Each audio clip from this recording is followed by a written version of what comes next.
నమస్సర్వేభ్య.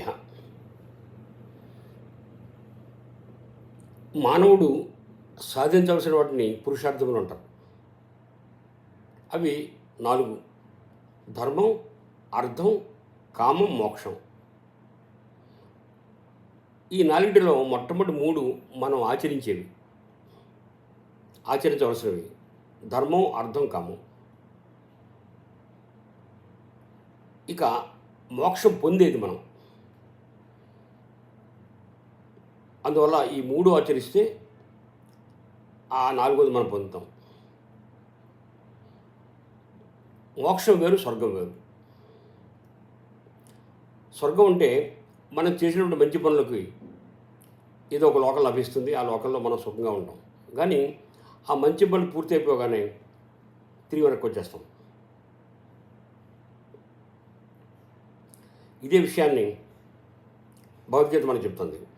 తీతం భుక్త్వా స్వర్గలోకం విశాలం క్షీణే పుణ్యే మర్త్యలోకం విశంతి ఏవం త్రైధర్మమనుప్రపన్నా గతాగతం కామకామా లభంతే.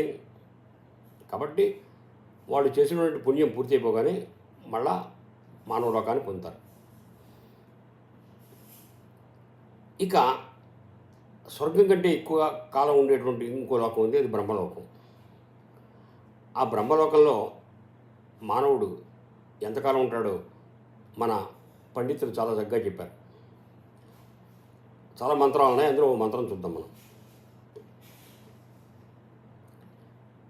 గంగావాలుకాభి సప్తఋషిమండల పర్యంతం కృతరాశి వర్షసహస్రావసానే ఏకైక వాలుకాపకర్షక్రమేణ సర్వరాశిపకర్ష సంహితకాలే బ్రహ్మలోకే నివాసీత్యర్థం. ఇంకా చాలా ఉన్నాయి, దీన్ని మనం విడమడి తెలుసుకున్నాం. గంగావాలుకాభి సప్తఋషి మండల పర్యంతం కృతరాశి. గంగాచలంలో ఉండేటువంటి ఇసుకని సప్తఋషి మండల పర్యంతం దాకా ఒక మేట కింద వేసేయాలట. ఎక్కడ సప్తఋషి మండలం, ఎక్కడ ఇసుక, ఒక పెద్ద మేట కింద వేసేస్తే వర్ష సహస్రావసానే 1000 సంవత్సరాలకు తర్వాత ఏకైక వాలుకాపకర్ష క్రమేణ ఒక్కొక్క ఇసుకరేణు బయట పడేయాలట. 1000 సంవత్సరాలు అవగానే ఓ ఇసుకరేణు బయట పడేయాలి. ఇలా చేసుకుంటూ పోతే సర్వరాశ్యపకర్ష సంహితకాలే బ్రహ్మలోకే నివాసిత్యర్థం. ఈ మొత్తం మేట అంతా పూర్తి అయ్యేదాకా బ్రహ్మలోకంలో ఉంటాడట. అంటే అది మనకి లెక్కకి అందదు, ఊహకి అసలు అందదు. కాబట్టి బ్రహ్మలోకంలో కోట్ల సంవత్సరాలు ఉంటాడు. ఉన్నప్పటికీ అది శాశ్వతం కాదు. ఎందుకంటే ఆ బ్రహ్మ భువనాల్లోక పునరావర్తినోర్జున. అర్జున, బ్రహ్మలోక పర్యంతం అన్నీ వెనక్కి వచ్చేసేవి. కాబట్టి ఎవడైతే నన్నే తెలుసుకుంటాడో వాడికి పునర్జన్మ లేదన్నాడు. ఇక్కడ నన్నే తెలుసుకోవడం అంటే ఆత్మను తెలుసుకోవడం.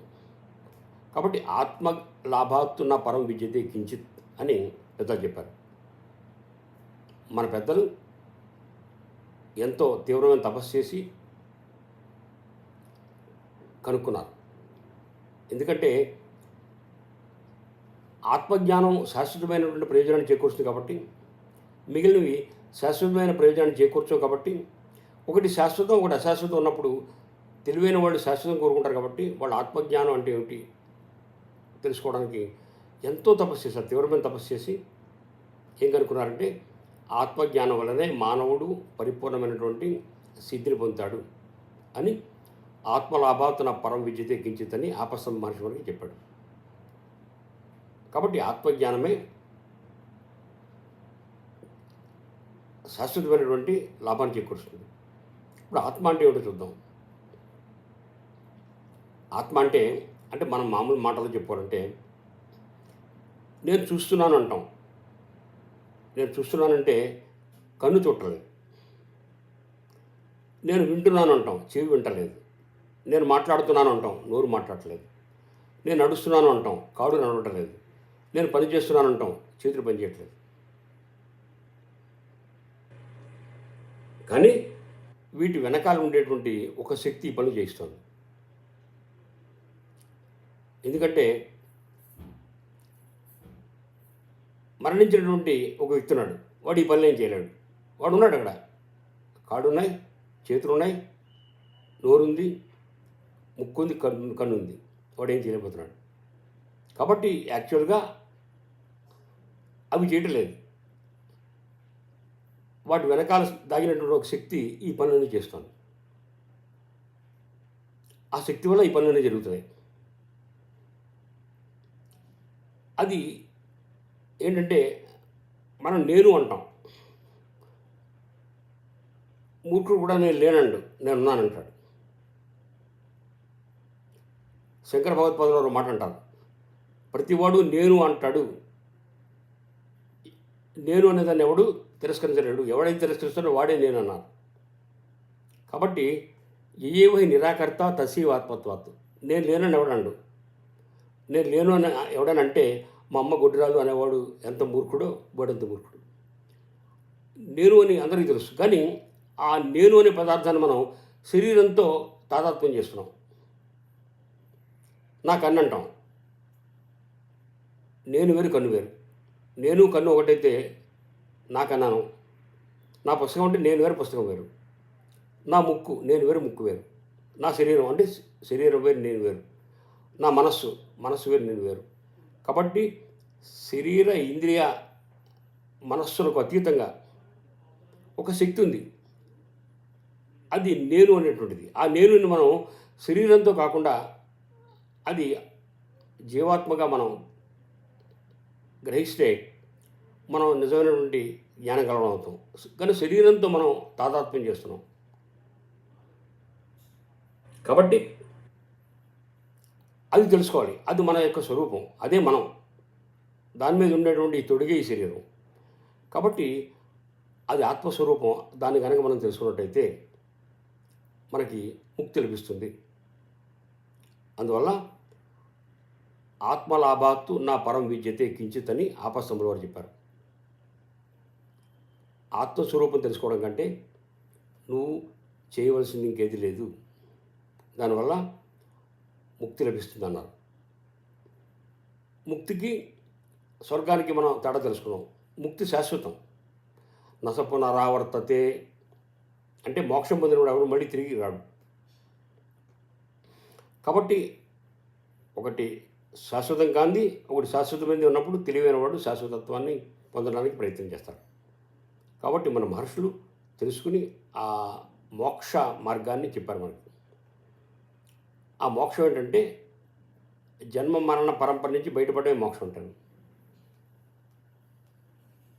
ఇక ముక్తి 4 రకాలుగా ఉంటుంది. సాయుజ్యం, సామీప్యం, సారూప్యం, సాలోక్యం అని 4 రకాలుగా చెప్పారు. సాయుధ్యం అంటే ఈ జీవాత్మ పరమాత్మలో కలిసిపోవడం. ఈ అద్వైత మతం ప్రకారం మోక్షం సాయుధ్యం అంటే అందులో కలిసిపోతాం. జీవాత్మ పరమాత్మలో ఏకమైపోతాడు. అంటే ఏకమవడం కూడా కాదు ఇక్కడ. జీవాత్మ పరమాత్మే, అతను పరమాత్మను తెలుసుకుంటాడు. ఎప్పుడైతే తెలుసుకున్నాడో ఆ జీవభావం పోతుంది. జీవభావం పోవడమే మోక్షం. ఇది సాయుధ్యం అంటాం. రామానుజుల వారు సామీప్యం, సారూప్యం అనేటువంటి 2 రకాల ముక్తిని చెప్పారు. సామీప్యం అంటే ఆ విష్ణువు యొక్క సమీపంలో ఉంటాం. ముక్తి పొందినవాడు ఆ విష్ణువు యొక్క సమీపంలో ఉంటాడు. సారూప్యం అంటే ఆ విష్ణువు యొక్క రూపాన్ని ధరిస్తాడు. ఆయనలాగే ఉంటాడు, ఆయన పక్కన కూర్చుంటాడు. కానీ 2 మాత్రం ఉండవు. ఏముండవు అంటే జగత్కర్తృత్వం ఉండదు, లక్ష్మీపతిత్వం ఉండదు.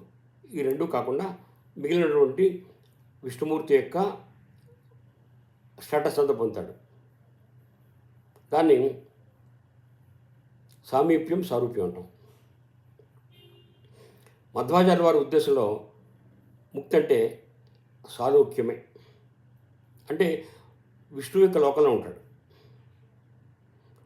ఆ విష్ణుమూర్తి ఉండేటువంటి ఆ వైకుంఠంలో అతను ఉంటాడు.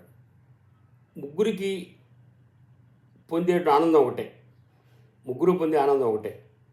సాహిత్యంలో ఏ ఆనందం పొందుతున్నాడో, సామీప్య సారూప్యాలు ఏ ఆనందం పొందుతున్నాడో, సారూప్యాలు కూడా అదే ఆనందం పొందుతాడు. ఆనందావాప్తి మాత్రం ముగ్గురికి ఒకటే. మోక్ష విషయంలో ఆ తేడాలనే కానీ ఆనందావాప్తి ఒకటే. ఇంకోటి ఏంటంటే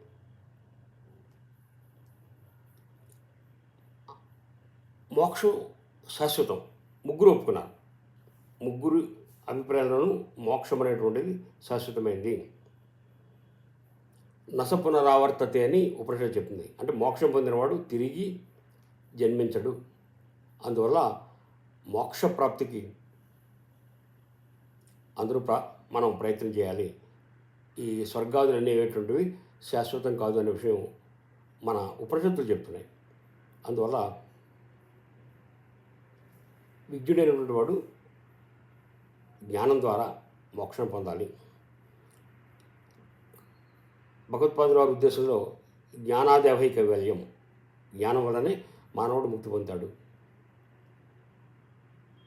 రామానుజులు మధ్వాచార్యులు భక్తి వల్ల మోక్షం పొందాడు అన్నారు. ఏది ఏమైనా భక్తి జ్ఞానాన్ని దారితీస్తుంది. భక్తి జ్ఞానాయ కల్పతే. కాబట్టి ఆ భగవద్భక్తి జ్ఞానం పొందిస్తుంది. ఆ జ్ఞానం వల్ల ముక్తి పొందుతాడు అనేటువంటి విషయం తెలుసుకొని మానవుడు అటువంటి శాశ్వతమైనటువంటి ముక్తి కోసం ప్రయత్నించాలి. అశాశ్వతమైనటువంటి మిగిలిన వాటి కోసం ప్రయత్నించకూడదని చెబుతూ నమస్కారం.